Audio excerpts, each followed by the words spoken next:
You wished upon a star. Now we want you to share with us our latest and greatest dream. Disneyland. Just go to Action Park. There's no other park like it. Six Flags Great Adventure. It's not a world away. Paramount's Kings Island. We will officially open Universal Studios Florida. Hello, I'm Michael Eisner.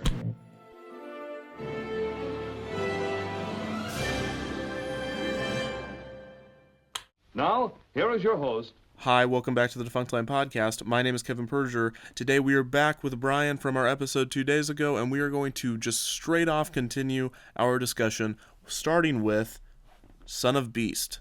Man, this is a big one to start with today. It's the biggest, baddest, longest, fastest everything. And it's the most everything. It is the best at being the most, and it was the worst at being the best.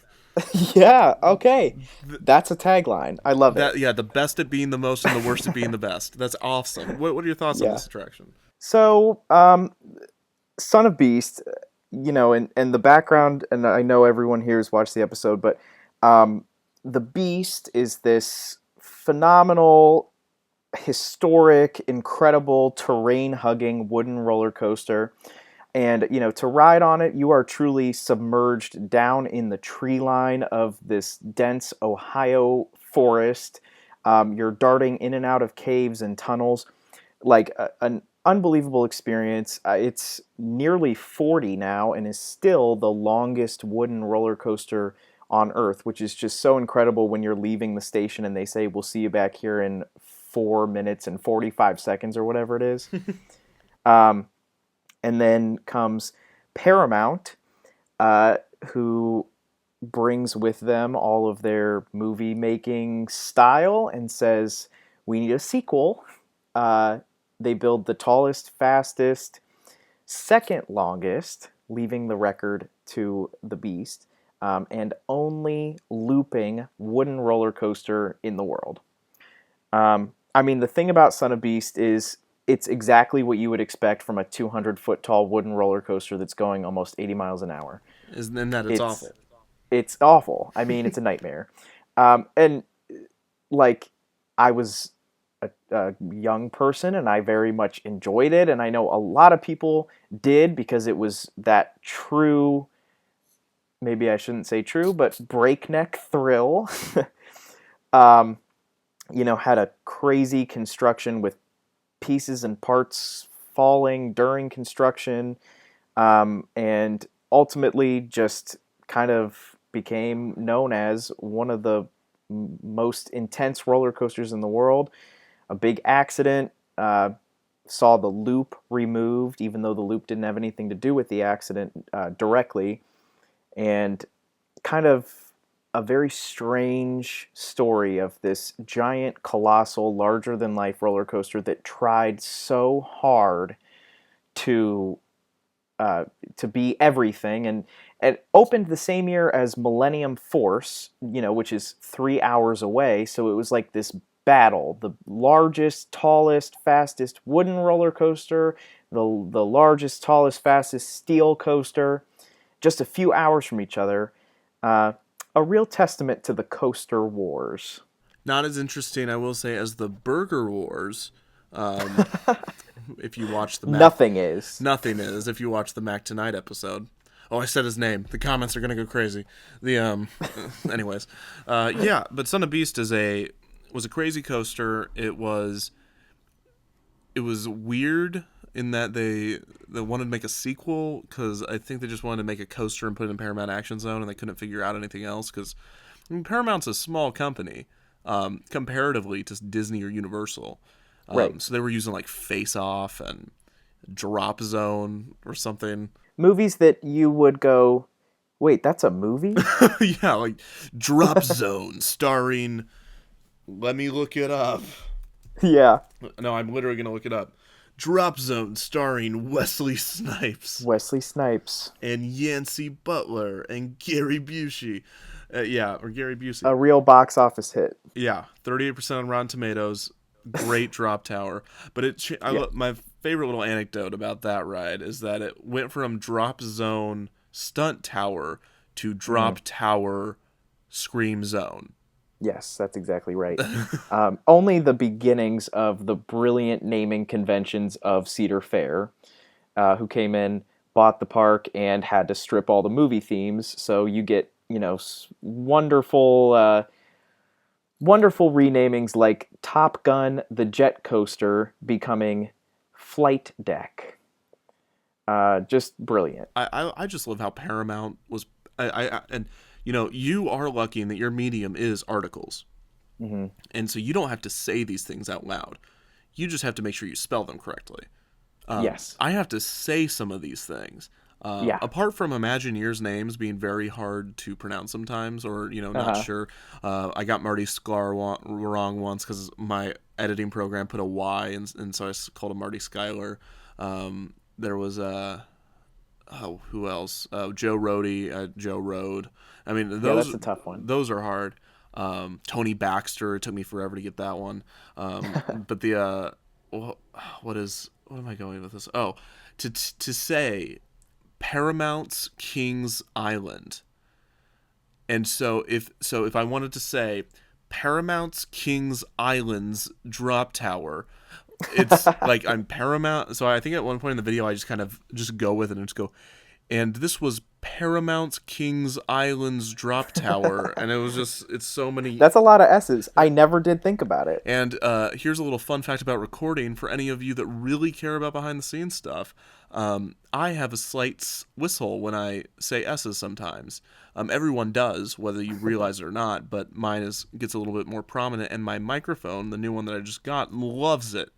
It loves that little whistle, so it captures it and just exemplifies it. So I actually have to go in and put what's called a de-esser, and those of you that know audio will be like, yeah, everyone knows what that is, but those of you that don't know, and it's something that will go in automatically and take out every time I say like Paramount's Kings Islands. So there's my little rant about my behind the scenes. Behind the scenes, yeah, it's the magic, right? I'm creating magic. Yes. I'm creating magic about magic. Anyway, where were we? Let's go on to, Son of Beast is crazy, and we could talk about that for days, but let's just try to get into Body Wars and Wonders of Life. Wow, Body Wars was doomed from the start by Star Tours. Yeah, that was so weird. And, there's something weird about the sponsor of the Wonders of Life Pavilion actually requiring that Star Tours open after Body Wars. And I'm not sure that they were on the right track there because that just made Star Tours, cover any existence of Body Wars. Right. Maybe if they would have had to go afterwards, but I don't even know. I mean, I don't think there's a right answer. You have two of the same simulators in the same within the same miles. Resort. Yep. And I think it was basically just doomed. I mean, you weren't going to be more popular than the new cutting-edge thrill ride based on Star Wars. And certainly not with a trip through the body. No. And, there's interesting information that I'm sure we both covered. There's frames missing because at some point Disney was just doing anything it could to try to stop this ride from basically making people throw up. Or killing people. Yeah, I mean... Because didn't a little girl did pass away on it. Yeah. Maybe it was a little boy. A child died due to, of course, pre-existing conditions, as they always are for you conspiracy nuts. Pre-existing. No, but... Pre-existing? That sounds odd. No, but a little thing on those. I've talked about this in the past. But yeah, no. But just to finish up on Body Wars real quick. They took out a few frames. Well, I think they took out a segment. Yeah. It wasn't just frames. It was like a part where you rocked back and forth, and they took it out and they just crossfaded it. Yep. So you end up with a weird jump cut, and then you're back to just rocking forward and backward through the bloodstream. A family adventure. But I was going to say about the injuries is that people don't understand that at Disney World, Orange County, isn't that where Disney World is not? Is it Orange County? that like oversees these things in Florida. I guess it would be if it's not the Reedy Creek. Right, Reedy Creek, but let me see, is Orange County, Florida. I'm pretty sure. I hope I'm not getting this mixed up. Where is it? Okay, it's the county seat in Orlando. So, I imagine that this has some sort of jurisdiction over Disney or whatever. But because there's so many amusement parks in Orlando, Orange County has required that any accidents be reported. And then those are released to the public. Right. Which is because, they're very cutting edge in their theme park laws. Go back to Son of Beast and realize that, the Department of Agriculture is still doing this stuff. Right. Because we're going back to fairs. And, Ohio never prepared themselves to have 3 amusement parks. But Orlando kind of saw the boom and was like, we got to regulate these. And I don't know what Anaheim is, but, they release these things and you wonder, of course they're going to report and investigate every single death. And of course they're going to report and investigate every single injury. But what they don't report and investigate is near death and near injury. And if we could see that list of every time someone has almost died or almost been injured, I would love to read that. Oh, absolutely.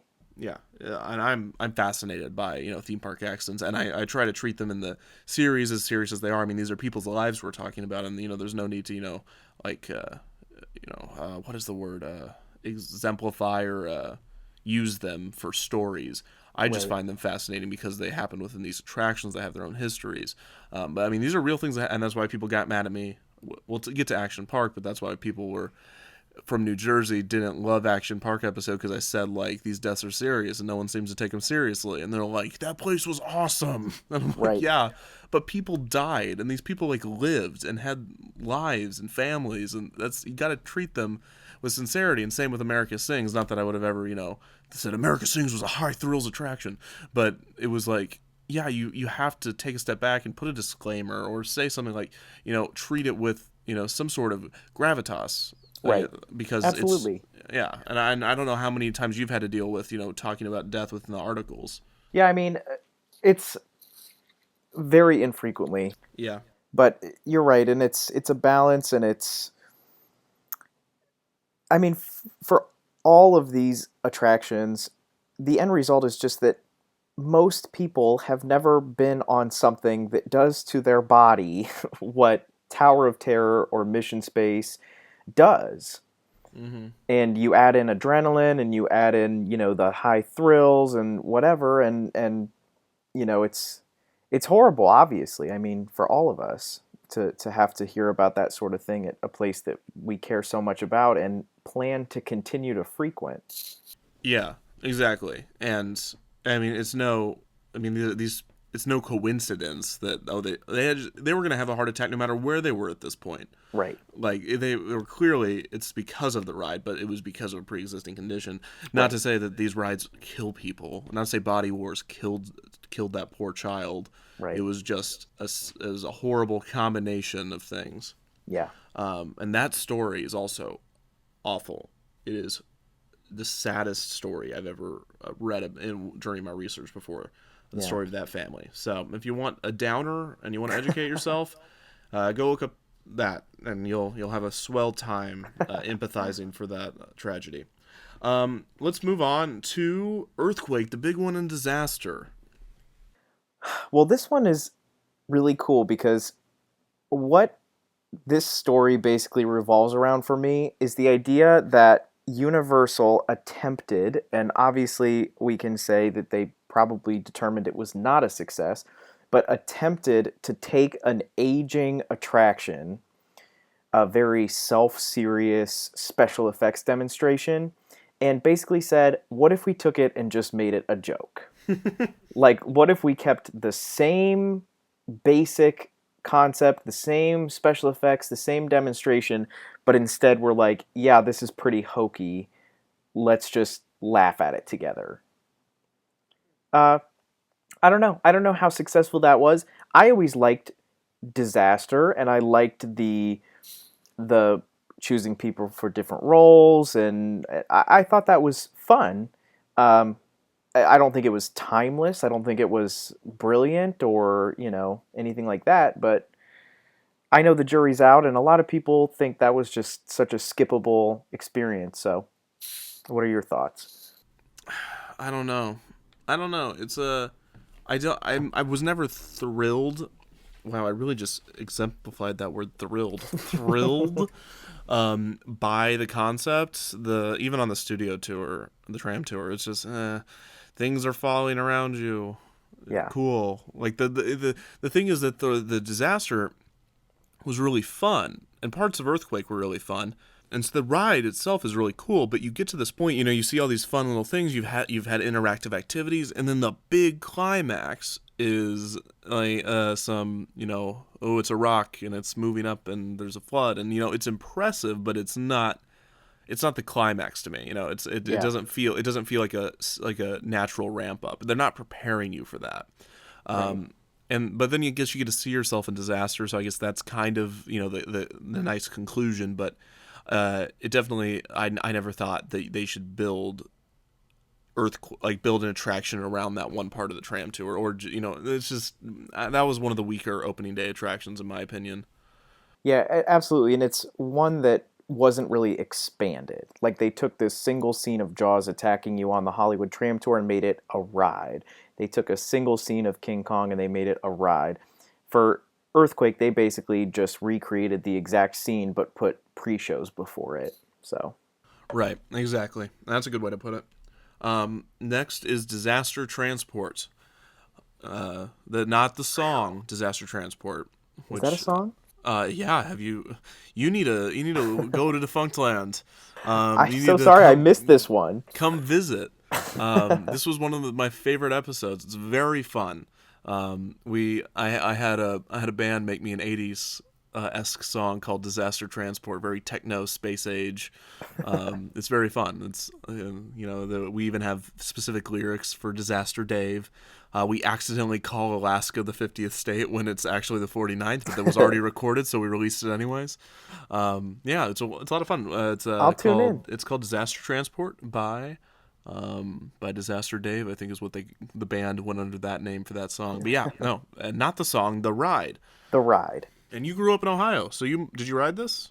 Oh, absolutely. Yeah, multiple times. Disaster Transport is just a weird story, and one direction to come at it from was the CEO of Cedar Fair, the owners of Cedar Point, of course, saying, let's do theming. Let's do it. Let's have our own Star Tours roller coaster. And, so already you're starting off with this idea of, like, let's make a generic version of a thing. But just ended up being, it shaped Cedar Fair for the rest of its history up until today. Which will become super important when we talk about Tomb Raider, because it's that same idea of it just, at once they dropped any hopes of theming anything. It was like they had been burnt by this experience. There was no effort whatsoever to keep up any of the quote-unquote special effects, but in its early days it had a few animatronics. So you end up with basically a roller coaster through just the dark, a queue line that has the foundation of a story or special effects, even though it was a weird story, as the song will tell you, about ending up in Alaska, and just a totally discombobulated experience that then informed their treatment of any kind of story or theme or special effect thereafter. Yeah, and it's so weird and different, and not different, sorry, bad. That's the word I was looking for.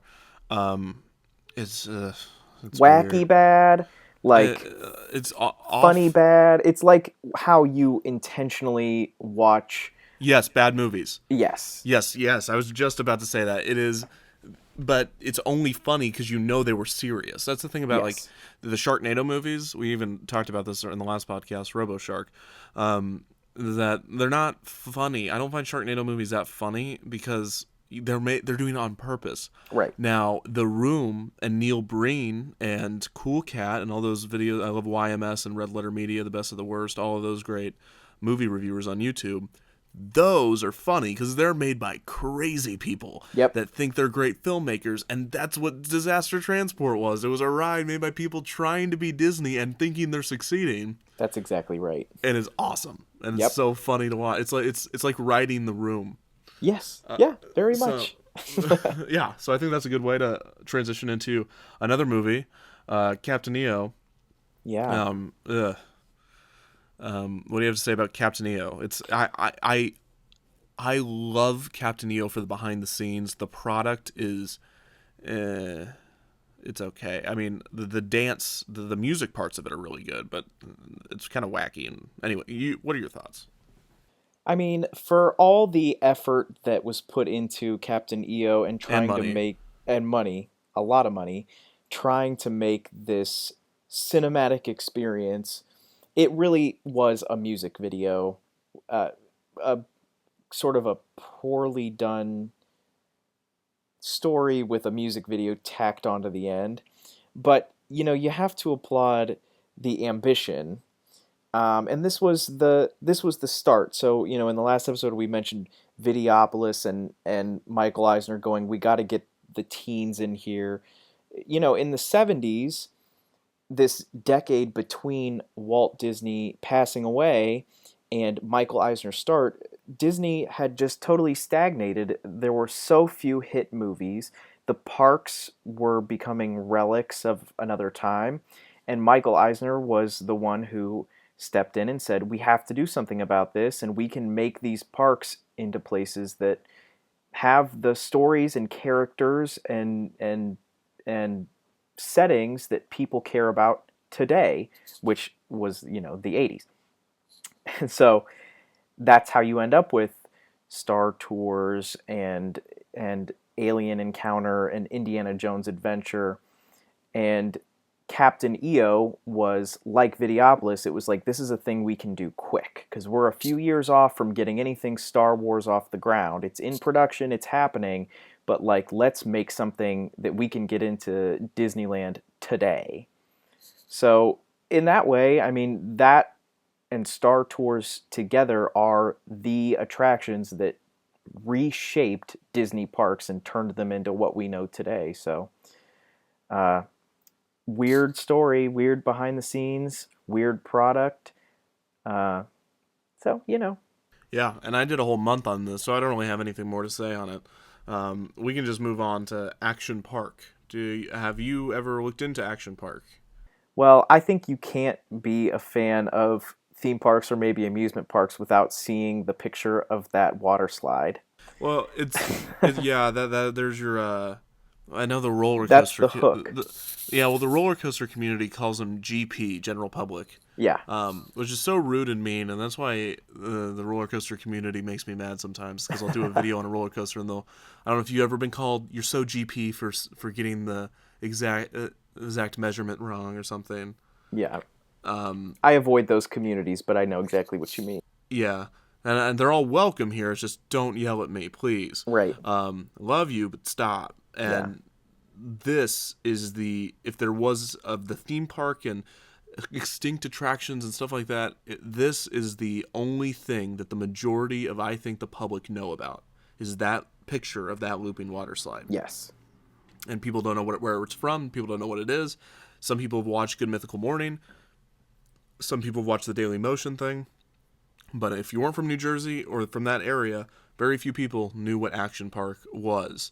They just had seen that image. So, and I did like a 17-minute video on it. Do you have any specific thoughts or opinions on it?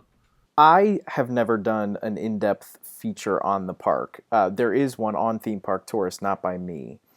And I think there's a lot of sensationalism and a lot of very interesting stories from that place that go beyond just the rides, but are like stories about employees and things like that. So totally worth a 17-minute video. I mean, it's a really crazy kind of story to tell. Yeah, and I could have gone even further in depth if there was more information out there. Yeah. But I mean, the hardest thing to find was the fighting ring. There was some jousting kind of esque, like, cushions. Gladiators. Gladiator, yeah, Yep. that's the word. Mm-hmm. So that I found out afterwards was themed to like something different one year. It's weird. Yeah. Especially when people are just kind of flying by the seat of their pants, making parks. Like, Yes. a new slide there, a new slide there. I'm like, I'm trying to write all this down. Stop. It's very difficult to keep up with you when you just randomly throw slides and don't hire engineers and don't have blueprints. Right. So moving on to Beetlejuice's Graveyard Review. Yeah, I guess that is it's very fun, and I like the call out to Universal's classic monsters. You can't beat a show that's got the Bride of Frankenstein and all that. So it wasn't something I saw every visit, to be very honest with you. But I definitely liked it. Yeah, it got awful towards the end, but it started really, like a very solid, theme park show. And it was, they have these at Cedar Fair parks all across the United States, these kind of, I'm just walking by, I see that the show's coming on in 5 minutes. Right. I can just, chill out and, watch this, maybe cool off. And, but they put so much production value and so much, rehearsing and makeup and just really a true cinematic work. That's what it comes down to. Yeah, and that's why Universal can compete with Disney today, is because that's how they started. Right. They said, we're not just going to do what these we're going to go straight. We're going to go straight to where Disney is, and we're going to do exactly the production value they do. And Beetlejuice's Graveyard Review shows that, even in their more, random attractions. And it's, mirrored with Ghostbusters Spectacular as well. Sure. Okay, so top 5 extinct attractions, extinct walk-around characters. Please just tell me your favorite extinct walk-around character at Disney parks. Man, I was a child of the 90s, and even though in retrospect I can look back and think of it differently, I sure did like meeting, like, the Ninja Turtles and Power Rangers at MGM Studios. That was very flavor of the week, and that's what MGM Studios is, or was, or is, we don't know anymore, but that was just right for me. Yeah, those are the two that I didn't talk about in the video, so good job on cherry picking the ones that I didn't cover. Well, I'm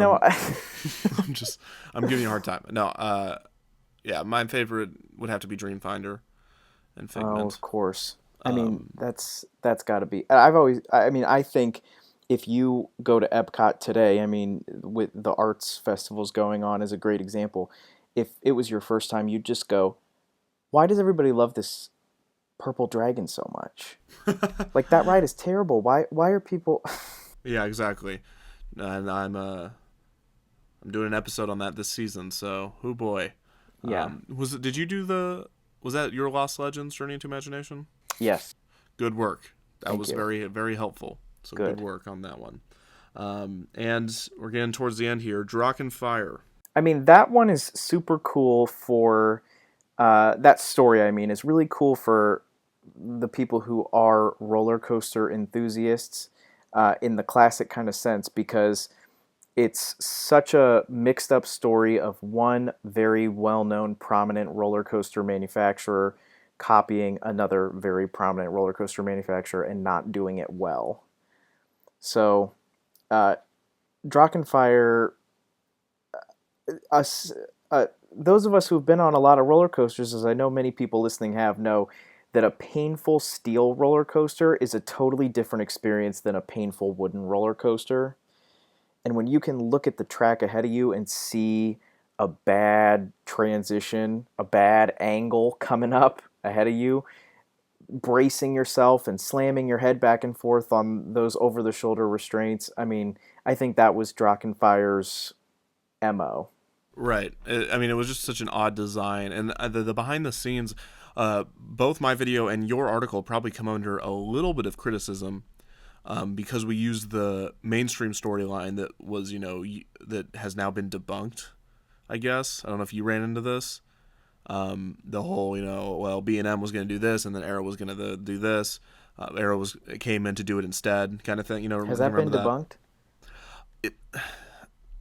Yeah, kind of. I'm not doing my due diligence, obviously. No, you are. It's fine. Hold on, let me explain. Okay. That is the story that has been told for years, and there has been a small group of people that care about that a lot that have been researching and said that's not actually what happened, and they try to point out certain codes and certain times that this was gonna come out, and they were building this, they wouldn't have known about Kumba, and there's a lot of technical stuff, and it's all he said she said, but the more interesting story is the one. This one is the one that both you and I told, and I feel as though it's the more true one because we actually had.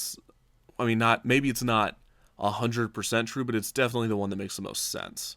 It does, and when you look at that, it was the only time that Arrow has used the supports that Drachenfire had, which are B&M style supports, or that it was the first and only time that they used some of the inversions that B&M uses. I don't know. I mean, do I think that they had the blueprints from B&M? Probably not, but I really would put money behind that they were doing their best to create their version of a B&M roller coaster. Right. It certainly seems like that's what was going on, but apparently that's why we're GPs. That's exactly right. Let's move on to the fantastic world of Hanna-Barbera. This set the groundwork for plug-and-play simulator. Yeah, it did. So, what are your thoughts on Fantastic? You haven't done a Lost Legends on Fantastic? I haven't, no. There's not a lot there of information. There's no story, certainly. It was the story is it was the only ride on opening day that was working really well. Yeah. It was the saving grace of Universal Studios for those first opening months because Back to the Future wasn't even open, so this was the only simulator. And then Earthquake was having problems. Confrontation was having a ton of problems. Jaws was literally about to close because it was having so many problems. And it was just this one was just the war horse, and it just did its job, and that was it. Yeah, and I mean, as the origin of that plug and play, it's so interesting that the first thing that they did to it when they replaced it with Jimmy Neutron is the exact same thing, where they were like, we have this access to this library, let's throw them all together into one simulator. So I mean, I think it is memorable and beloved by a generation for a reason. I think it was a fun ride, and I think it was cool to see all of your favorite cartoon characters in one place. Right. And now I don't think they could ever have that ride still being there. They replace it with Jimmy Neutron's Nicktoon Blast, and then eventually Minions Mayhem, which feels much more permanent. But not really. It feels. It feels like that property could last a long time for sure. Yeah. But they didn't really change too much. That it's it's the same areas. It's true. Your queue, your pre-show, and is there 2 pre-shows in Minion Mayhem? I think there might be. Yeah. Anyways. One's kind of a holding room, but yeah. Right. But anyways, I think that it can still be plug and play pretty easily, more easily than some of the other IPs that they've been doing. Like it's gonna be like Jimmy Fallon. That's gonna be a hard ride to replace. You have elaborate, theming and cues shows there. But I think they still reserve that fantastic spot for your whatever you want it to be. What do you like now? Is a new movie about? I don't even know what it would be about. If we knew, we'd be millionaires. I know. Lava lamps that can talk, and there they're all go. Cute because they have little bubbly eyes. Yeah. Just look at things around my room. Right. So that was it for season 1 of Defunctland. Thank you for going through literally every single episode with me. Wow, that's amazing. I mean, I don't know that I said anything interesting, but... Oh, no, you did. Good. And it adds a lot to hear from... You can tell the origin whenever you did an article, when you can watch the video and then go back and, oh, he wrote the article, and You can tell where I picked up from or took certain things. I will say a frustrating thing is I love your prose, Thank you. and I love the way that I love your prose. I love the way you title your sections, and I love pretty much the entire structure of the way you write, and it is so difficult to not copy it, or to, after I write, to make sure I didn't copy it subconsciously, because I just love it. It's just No, so, I appreciate that. That's it's awesome. very, very appealing, both appealing and like appeasing. It's just a very soothing way of writing this, even when it's a attraction that's, the story picks up 1 year and then 10 years later there's the story again. It just feels so natural and very good, and Thank you. very well done. I will say that there's one we skipped. What was it? The Sorcerer's hat. Oh my gosh. I totally forgot. Okay, yeah. How's this? Do you like the Sorcerer's hat? What's up? Do I like it? Yeah. Yes, I love it. I think no, it's horrible. Okay. Okay. I was very worried there. No, I don't know that there's much to say that hasn't already been said, but I just had to bring it up because we can't possibly skip over the Sorcerer's hat, which, I mean, I feel I could probably do a 7,000 or 8,000 word essay on the Sorcerer's hat, and it would all be bad. Yeah. Well, it's not a fun attraction. I mean, not a fun icon. Sorry. I mean, what is it? Who knows? This is a gift shop. It was supposed to have 2 giant Ferris wheel things. You remember? Did you ever see that concept art? I did, yeah. Yeah, it's weird. Where am I? Oh yeah. So back to the 23rd episode, season 2, episode 1, the one I just did, Tomb Raider. I want you to just talk about this ride, and they already know my opinions, or I'll just say them right now if they don't. I think that ride was genius. It was genius in a couple ways, in the way they concealed it. The original ride was just truly amazing, and theming, in the different ride style, and they were smart not to tell people about the ride style beforehand, because I think there would have been a lot of outrage that they were using that Huss top spinner, because that sounds like a dumb idea. And like the main show, while thrilling and well done and lights, it seems weird to me that they would just have, you look up and you look down, but somehow still trick people into thinking, wow, what kind of coaster was that? Or, Yeah. It tricked people, which is great, but the only thing that I have even a small complaint about that ride is the ending is a little lackluster, in that the lights just turn off and the goddess screams and then you won somehow.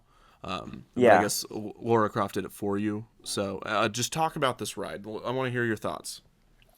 There's so much to say about Tomb Raider the ride. I mean, this was to Paramount Parks what Star Tours was for Disney. It was this wild, ambitious, all in, like, let's just do this. The idea of, you've got Paramount's Kings Island, which is, as we talked about, a few hours from Cedar Point.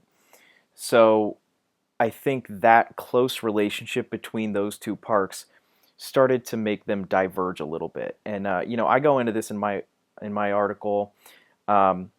Kings Island was a park built after Disneyland. Disneyland is this watershed moment. Kings Island is very obviously a park built after Disneyland. It's got a main entrance with a long street, which in this case is International Street. It's got a park icon. It has lands radiating out from that park icon. They're very obviously themed. Oktoberfest, Coney Mall, which is like a turn of the century boardwalk almost. Rivertown, which is an early Ohio settlement, very frontier land, but forested. So the idea of Paramount going all in with this super intensely themed attraction, the kind of thing where the scenic design, the scenic concrete, the special effects, the lighting costs as much or more than the physical ride itself. Very classic Disney move, right? Yeah. It just, there are people out there who think it was a terrible ride. I think it was a masterpiece of an attraction, and that's probably because I am of the generation and the time and the age that ride shaped my understanding of themed entertainment design. That was evidence that a ride like that could be anywhere. Because if it could be in Cincinnati, Ohio, it could be anywhere, and anyone could do this. So, to not restate what you've already talked about, the idea of taking just a very simple, off the shelf ride system, something that you will see at a traveling fair. I mean, you could unpack it out of a trailer at a fair and constructing this massive, enormous, gigantic version of it, concealing it, putting it inside of a building, like everything about the way that ride came together was just brilliant. Just to take something so simple, put it hidden away, not tell anybody what it was, just have it this air of mystery. And I make the case in my article over and over that you would be sitting on the ride and not know what it was. And the smart thing about concealing it inside is that once people get off, the GP, if you will, once they leave that ride, if their friend asks, "What is it?" they'd go, "I don't know. I don't really know." They might say it's a roller coaster. They certainly wouldn't know it's a Huss top spin. Right. They might be able to explain, well, it's like a giant swing set that it's like a theater, and it's like 3 rows, and I mean, it only added to the viral mystery. It was like a social media campaign before social media. Yeah, it's so interesting that, yeah, exactly. It's one of those interesting campaigns that they did, but also just the fact that it was just a top spinner, and the top spinner, it was the only big top spinner ever created. That's right. And it was just one of those. It's just such an interesting idea to use that in that way, because the top spinner can do a lot of things. It can put you 90 degrees facing downward and lower you, so it feels like you're just falling. Mm-hmm. Or it can flip you upside down. It could raise you, so it feels like you're rising, and it can drop you, so it feels like you're dropping on a drop tower. You're gonna feel a little bit of that pull of the swing, but at least the ones I've been on, you don't. It still feels like you're falling, and Right. so it's very confusing. It's confusing for the senses, because you're always like, and I talk about this in a future video I'm doing, next week's video actually, or maybe in a couple weeks, we'll see. It's about a roller coaster that takes place in the dark, and it's very. Whenever you're riding a roller coaster, you're always trying to anticipate what's coming next, whether you realize it or not. Yeah. And you do the same thing on any ride. You're trying to figure out, how does this work, whether your brain realizes it or not, so it can anticipate what comes next, and just an unpredictable ride experience. And even afterwards, you still couldn't explain it. It's an incredible idea. I wish it wasn't themed after Tomb Raider personally. It's unfortunate that it was, because it could have lasted, I think, a lot longer. Yeah. But I guess that's not necessarily true, because they did, strip the labels, make it the crypt, and just ruin it. And I love it went from 4 inversions to 9 inversions to 2 inversions to done. Yep. That's exactly right. I mean, it's to me one of the most fascinating stories, aside from me thinking it was a fantastic ride, but that way that it changed, and which speaks to the adaptability of what is really just a very simple flat ride that you could find at a carnival, but just by reprogramming it, you can completely alter the experience. And that was their thought process, was, if we're losing the theme, let's add the thrills. Let's just turn it into just like the ride cycle you would see at a fair or a carnival. Let's have this thing flipping like crazy. But ultimately, the giant version of the ride wasn't built for that. And Huss to this day has many rides available on their website, like the Frisbee, which is, Kings Island has one, Cedar Point has one. This is a very standard ride where everyone's sitting in a circle facing outward. The thing swings back and forth and also rotates while swinging. And kind of a weird thing is when you make these rides giant, which it's like called a giant Frisbee or a giant topspin, you actually remove a lot of the thrill in a sense. You remove a lot of the forces. It's different when it's that heavy and that large. It can't do what a tiny little one can do when it's really going and really spinning and really whatever the case is. So, Tomb Raider wasn't built to be a crazy intense thrill ride. It was definitely a thrill ride, and I mean, you were upside down, you were hanging upside down, which a lot of the men always complained about. Again, when you read those Facebook comments, everybody's like talking about it. But I think just brilliant to imagine, here we are 2002, so put yourself in 2002 in the theme park industry, and a seasonal regional park in Ohio has a ride that has, they say, and it's true, Hollywood special effects, a synchronized soundtrack, which, I mean, to this day, I truly think Tomb Raider's score is probably one of the most incredible pieces of music written for a theme park attraction. And again, this is in Cincinnati, Ohio. That was made for, I thought that they just used the movie score. No, so it's definitely synced up. There's a great moment, and this is the kind of thing, because I study this ride and imagine in my head bringing it back someday, somewhere. Again, we mentioned in the last episode, I said I wrote an article about the kinds of rides that Universal needs. And I did name drop Tomb Raider and say, hey, this would fit perfectly at Universal Studios. I'm not sure who's making the new Tomb Raider movie, but yeah, it's just that score. There's a part in it when you're hanging over the lava pits, face down, straight at this water with, incredible lighting. Fog is erupting out of volcanic vents, and it's just kind of bubbling and simmering with this incredible shimmering effect that, I'm sure you've captured videos of, which is awesome. And then right when the score really kicks in is when the fountains start jumping out of it. And those fountains, the lava fountains that are coming right at you, I mean, like 6 inches from your face, you could reach out and touch them, are, they're right in tune with the soundtrack. So, I mean, just so incredible to think of how ambitious that was for a seasonal park, right at the new millennium.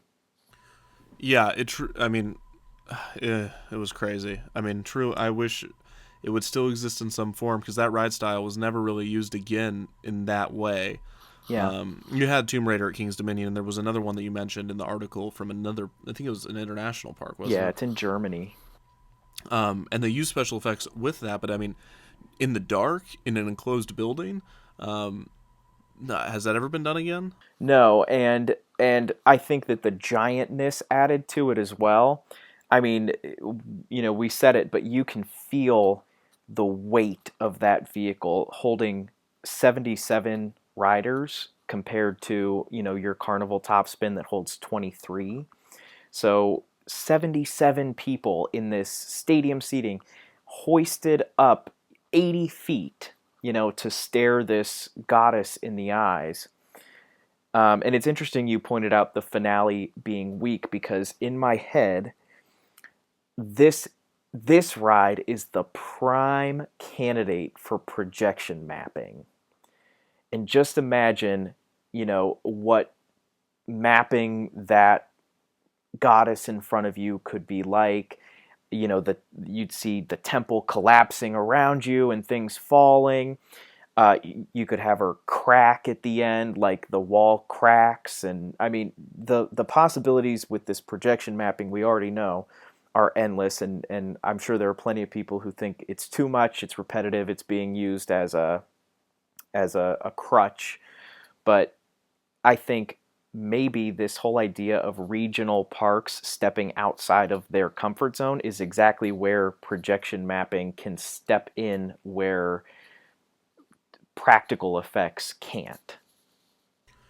Yeah, and yeah, I mean, I would rather see, of course, practical effects. I mean, what would it be like in a Disney attraction? You get up there and there's animatronics. And how weird would that be? To do a flip and then you come face to face with an animatronic. Yeah. That'd be so cool. But I don't know. We'll probably never see that, unfortunately. Yeah, I mean, but I think projection mapping could step in. It's definitely better than screens. Yeah, and you've seen, at Indiana Jones Adventure where they've used it literally as a crutch to replace an effect that no longer works, which is sad in my eyes because I don't want projection mapping to become a thing that people shy away from or talk down. Obviously, practical effects should always come first, but when Disney or others use that projection mapping effectively, it is so unbelievable, which is awesome. And I think regional parks and rides like Tomb Raider could make use of that. Yeah, and maybe someday we'll see that, and we'll see a new renaissance in the.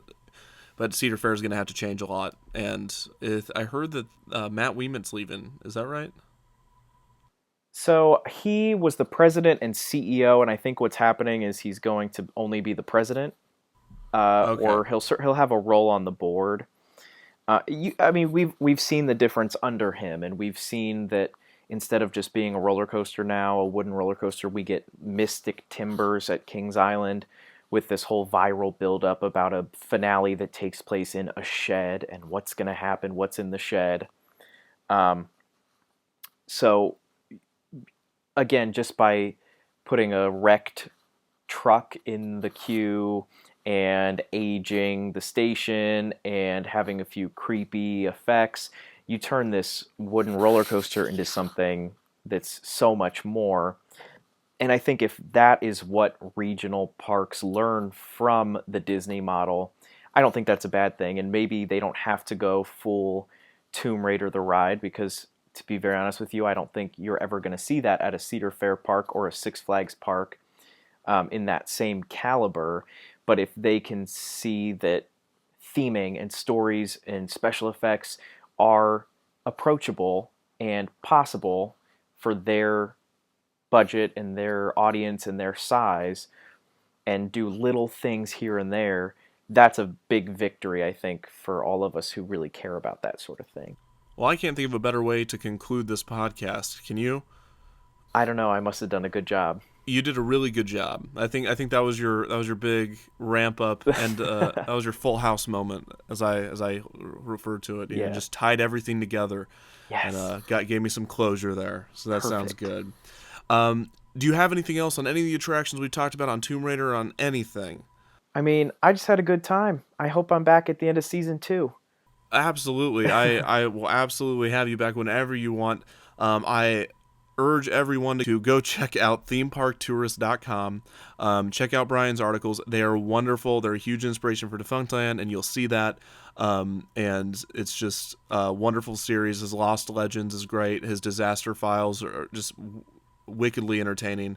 Just And everything. I'll say, if I can, if you go to themeparktourist.com, they've made sort of a one-stop shop for all of my features, pinned right at the top of their featured column on the front page. So you'll see it, you click on it, it's got links to all of them. And that link will be in the description below if you want to just go straight to that after this podcast. So Brian, again, thank you so much for giving me all of your time for these 2 podcasts. Really, it's been a pleasure having you. Yes, thank you so much. I had a great time. No, thank you for coming on. To everyone listening, don't forget to rate, review, and subscribe. We'll see you next week with a new episode of Defunctland, and the week after that with another post-episode podcast. So just thank you for listening, and thank you for visiting Defunctland.